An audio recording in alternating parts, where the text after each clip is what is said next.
Tu ke yang Mr. MVP tu? Pahal pandang-pandang. Bantai kang. Ni kalau menang ni naik peringkat 2 ni. Bismillahirrahmanirrahim. Semoga boleh menang. Amin. Sejak bila Lukaku pindah Cina ni? Aku bukan Lukaku, oi. Aku tak sedar selama dekat tim aku ada Lukaku. Disebabkan ada pemain top Eropah Lukaku, jadi saya bagi penalti untuk Shanghai Shenhua. Lah, boleh pula macam tu. Tak sia-sia kat tim kita ada Lukaku. Let's go. Sini bola. Mana boleh korang dapat tipu.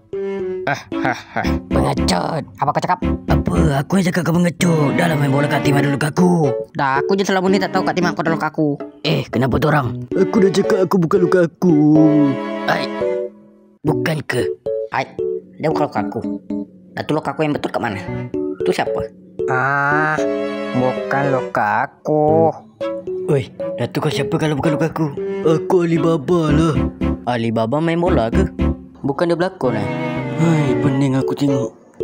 Oi, dah jangan main-main. Sekarang giliran kita pula. Dengar tak tu kau cakap apa? Okey. Giliran kita pula. Pasal aku, oi. Okey, mantap. Let's go. Tetap percaya pada yang satu. Mantap. Baru je habis kejap. Dah terus dapat gol.